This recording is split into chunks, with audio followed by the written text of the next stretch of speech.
له یو کلي دوه ملګري په دې تکل را روان دي په ځنګله کې مزل ته دوام ورکوي چې هیرو خزانه پیدا کړي. یاره جماله دغه د خزانه به کله پیدا کوو تر کومه به مزل پسې کوو خوراکي شیان هم را ختم شول. تر هغه پورې به مزل کوو تر څو مو چې پیدا کړي نه وي.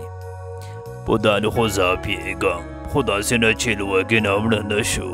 لیار کې مزل ډېر دی. د ځنګله په بر سر کې کلی شته هغلته بیا نو کولی شو خوراکي توکي ترلاسه کړو. جماله ته هم دلته پاتې شه کلي ته به زه پسې لاړ شم له هغه ځای نه به خوراکي توکي درته راوړم ته په لاره کې نور هم خرابېږې. نو جمال هغلته آرام ورته کښېني او صدام د کلي پر لور لاړ شي غواړي خوراکي توکي راوړي. خو چې کلي ته ورسېده ای دوکاندار صاحب تا سره میوه څه ریټ کېده؟ ما سره د هر څه شي کیلو په 1 روپۍ د څه شی درته واچوه. څه 1 روپۍ کیلو څنګه وي؟ ما سره ګپ مه لګوه رښتیا راته وایه وږی یم. دا ګپ نه دی حقیقت دی. ورشه هر دوکان کې که پوښتنه کوې پوښتنه یې وکړه. نو صدام د دوکاندار خبره دروغ ګڼله او هغه بل دوکان ته ورشي. نو هغه له یو بل دوکاندار نه پوښتنه وکړي چې د کیلو په څو. نو هغه دوکاندار هم ورته ووایي هر څه شي کیلو په 1 روپۍ دی. نو وایه وروره څه شی درته واچوم؟ څه 1 روپۍ کیلو دی؟ زموږ طرف ته خو د هر څه شي کیلو په 10,000 دی. دلته د کلي هر یو دوکان کې د هر یو شي کیلو په 1 روپۍ دی. څو کیلو واچوم؟ د 10 روپو امونه راته واچوه چې 10 کیلو کېږي. بیا نو صدام امونه راواخلي د 10 روپو پوره 10 کیلو ام شوي وي. د صدام یقین نه راتلو خو هغه جمال ته ورسیږي. صدامه دومره ډېرو امونو باندې دې څه کول؟ خو 1 کیلو به دې راخیستې و که نه؟ صدام نو جمال ته هر څه وویل چې دغسې خبره وه. خو جمال نو په دې خبرې سره جمال هم حیرانه شي. دا څه وایي صدامه؟ دا خو هر څه ماته ګپ ښکاري. جماله زما هم یقین نه راتلو خو چې هر څه مې په خپلو سترګو ولیدل. ما خو په اول ځل دغسې کلی ولیده چې هر څه دومره پکې ارزانه. خانه زه خو نه خزانو پسې ځم. زه خو هم دې کلي کې پاتې کېږم. ته که خزانې لټوې که هر څه شی کوې. ستا ملګرتیا تر هم دغه ځای پورې وه. دا څه وایې؟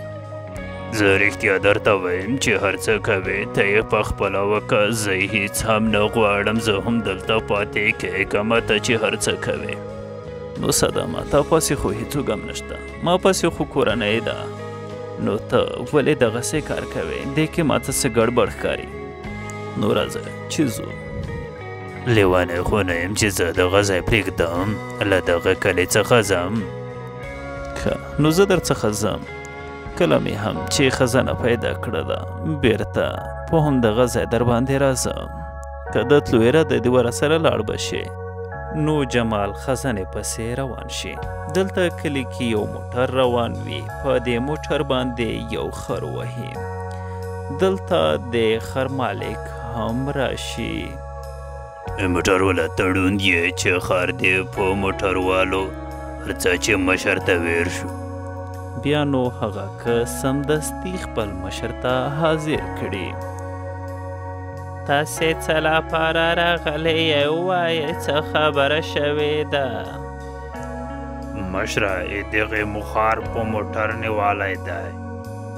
زما خره ته د انصاف میلاو شي مشره. ستا خره ته به انصاف حتما ورکول کېږي ځکه دغه قتل کړی دی.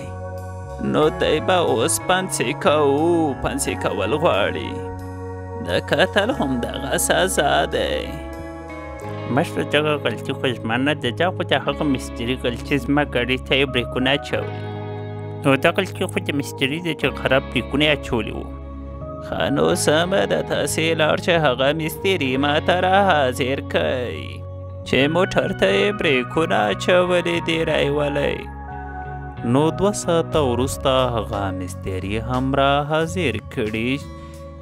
مستري ته د دوی ګاډي ته بریکونه خراب اچولي وو، نو په همدې وجه زموږ د کلي یو خر مړ شوی دی. نو زموږ خره ته باید انصاف راکړل شي، په همدې اساس ته پنسي کوو. هغه کار خو ما مخکې کولو، اوس خو هغه مستریتوب کار ما پرېښی دی.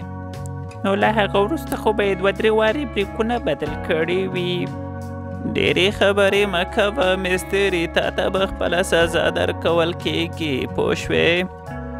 بیا نو هغه مستري د پنسۍ پړي ته ورولي، خو د پنسۍ پړی د هغه څخه ډېر جګ وي. دا خو زما د پنسۍ پړي څخه وړوکی دی، دې ته سزا نه ورکوو. مشره چې دې ته سزا ورنه کړل چې زما خره ته انصاف څنګه ورکول کېږي، پښو کې به یې ونیسو، پورته به یې ورجګ کړو. څوک چې زما له پنسۍ پړي سره سم نه وي، هغه ته زه پنسۍ نه ورکوم، پوه شوې؟ یو چې کس په کلي کې را پیدا کړئ چې د پنسۍ سره سم راشي، خره ته به انصاف ورکړل شي.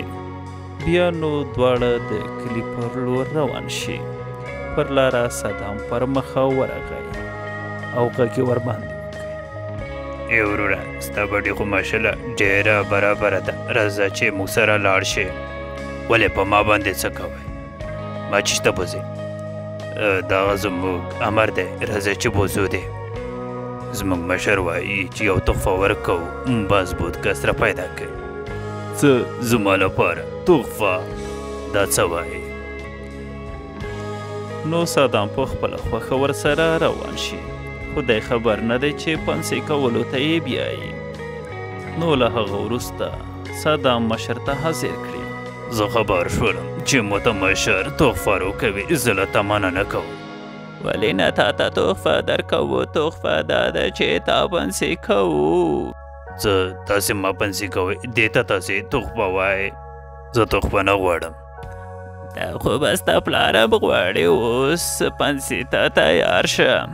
نو په دې وخت کې چې د پنسۍ ته پورته کوي، جمال راشي. جماله ډېر په ښه وخت کې راغلی، دا ما پنسۍ کوي. تاسې زما ملګری ولې پنسۍ کوئ؟ غلطي یې څه کړې ده؟ نو مشر ورته هر څه ووایي چې دغه زموږ قانون دی چې څوک له پنسۍ سره سم راشي هغه پنسۍ کوو. نو تاسې خو خره ته انصاف ورکوئ، له ده سره چې ظلم وشي، بیا به نو ده ته څوک انصاف ورکوي؟ یاره موږ خو دې ته پام هم نه و چې له یو سره انصاف او بل سره ظلم. مشره، دغه چې نن سبا حالت خراب دی، هم دغه وجه ده چې یو ته انصاف او بل سره ظلم کیږي. ما ته خو کلي کې دغه خبره هیچا هم نه کوله. له تاسې مننه، تاسې کولی شئ چې لاړ شئ. صدامه، راځه چې ځو.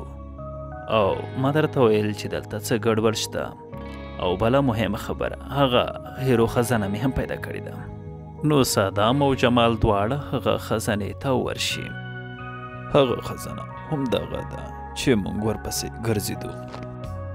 هغه خزانه ټوله همدغه ده چې زه او ته په دې خزانې پسې راغلي وو. نو نیمه به اوس یوسو، نیمه پسې به بیا راشو.